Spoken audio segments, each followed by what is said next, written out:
Hello, Algebra 2A. Welcome back to day 2 of lesson 30. Today, we are going to continue to investigate vertex form.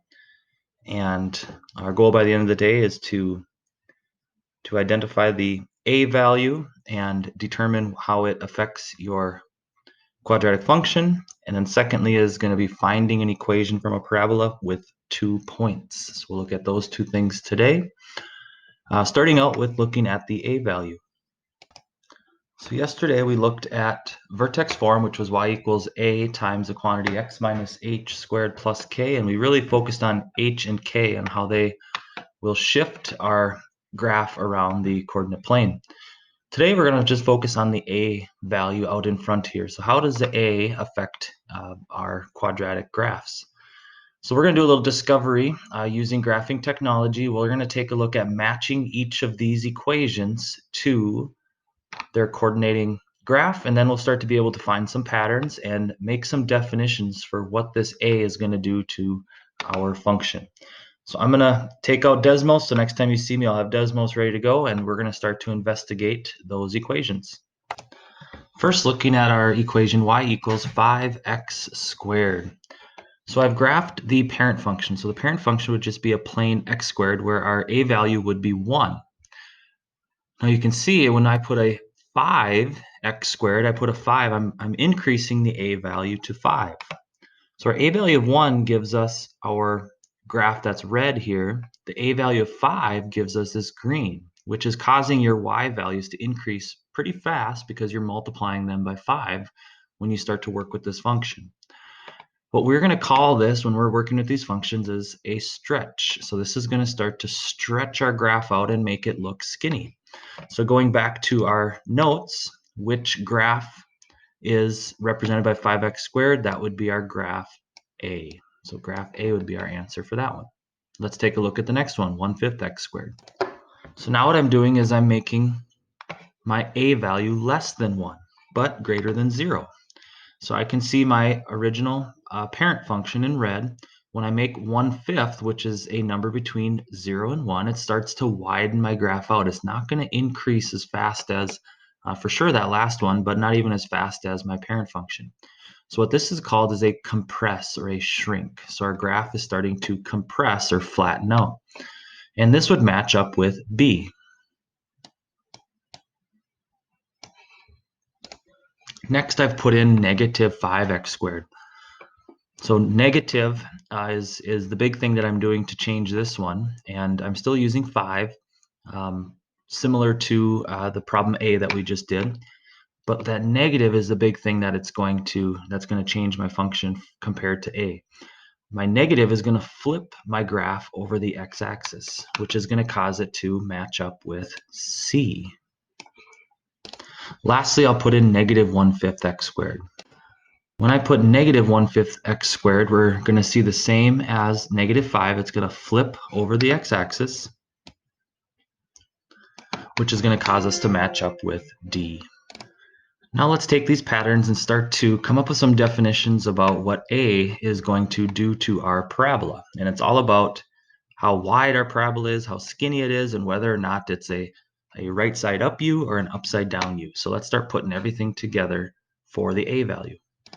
So first, our first problem there when we had 5x squared, when A is greater than 1, we are going to start to see a stretch. So that's where the graph is going to start to get really skinny. When A is between 0 and 1, we will start to see a compress. So our parabola will start to flatten out. And lastly, when A is less than 0, which means it would be negative, that's where we're going to see a flip over the x-axis. So we can describe our graph two ways. We can describe it by a stretch or compress. So that's whether or not the actual number is greater than 1 or between 0 and 1. But then if that number is negative, it could also be then a flip over the x-axis.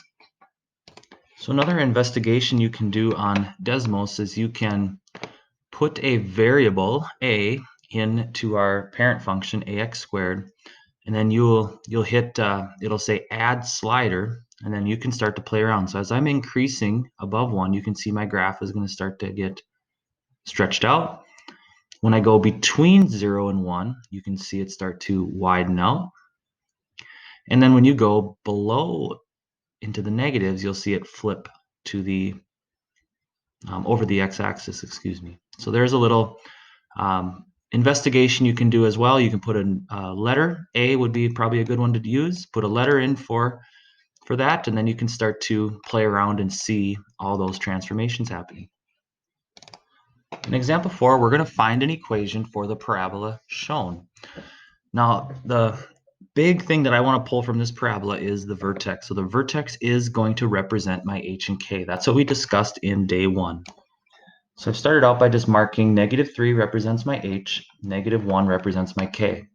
So recall from yesterday, when I move to the left 3 units, that is going to be -3 for my h, which represents x plus 3 in my function.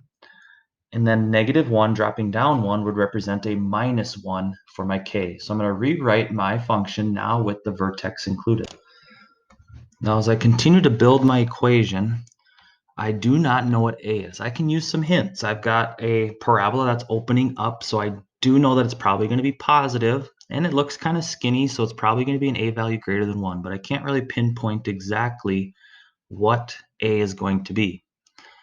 But the next thing I can do is any other point on the parabola is an x or a y coordinate. So I've got this second point here. This -2 is my x. This 3 is my y. So I'm going to take -2 and 3, and I'm going to put them in for x and y.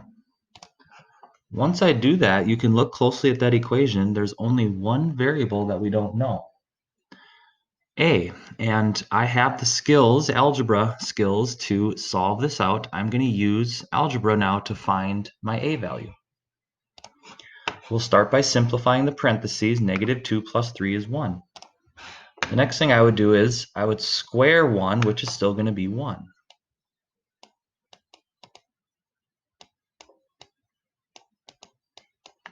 The last thing I would do is I would add 1 over to the other side. So I'm going to get an a value of 4. So now we found the missing piece. So our equation, now we're going to put y and x back in, but we're going to fill in the h, the k, and now the a. So we know what the equation is. So on the left side of my coordinate plane, I've now got an equation y equals 4 times x plus 3 squared minus 1. So I used a little algebra using the second point there, the x and the y coordinate, to fill in temporarily so I could find out what a is. But then now I'm going to change them back to x and y coordinates because they represent all of these solutions that are on this line. So all these x and y coordinates change. There's infinite amounts of those. So I'm going to put x and y back into my equation with the a, the h, and the k. And then there would be my equation written out. A good idea could be to graph this and then check to make sure the points are on there. So there's our -3, 1. There's our vertex. And then we're going to go up to -2, 3 and check. And I have to kind of slowly slide here. And there it is, -2, 3. So we can graph out the equation we found, make sure that both those points are on there. So we have the correct equation for that picture. Lastly, example 5. We're going to look at maximum and minimum. A company's profit over the past x weeks can be approximated by the function f of x equals the opposite of the quantity x minus 46 squared plus 1520. Does this graph of the function have a minimum or a maximum, and what is the value?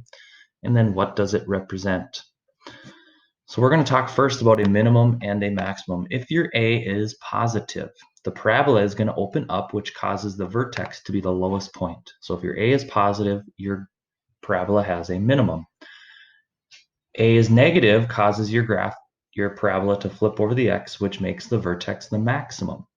So if you ever have a negative a value, that means the vertex will be a maximum. Right here, we've got a negative a, which is going to cause our vertex to be a maximum. So we know for sure, since the a is negative, this is going to produce a maximum. Secondly, what is that maximum value? Well, to find this maximum, we're going to have to find the vertex. Now, I don't know exactly what this graph's going to look like, but I do know that it's going to be a parabola that's going to flip over the x-axis or be an upside down u, and it's going to have this maximum vertex up here. That's going to be the highest point that it reaches. And recall our vertex is going to be that h and k value. So looking back at my equation, that vertex is going to be 46, because that's my h value in my equation up here. And 1520, that's going to be my k value, which is the y coordinate of your vertex. Now when we're determining a maximum, we are looking at the y value. So here, or minimum, maximum or min, we're looking at the y value. So here I have a maximum of 1520. And then what does that represent? Well, looking back to the beginning, x represents my weeks, and the profit is going to then be my y. So what this is telling me that after 46 weeks, my company's profit is going to be 1520. So there would be what we can tell from that particular graph. So we don't need to graph out that equation. We can use clues about what are in that function. That's why it's nice when they're in vertex form. We can see exactly the vertex is 46, 15, 20. The negative a is going to make it a maximum vertex, and then I can find the vertex with using the h and k, and then determine that my profit's going to be 1520. So you are ready to look at section lesson 30, day 2.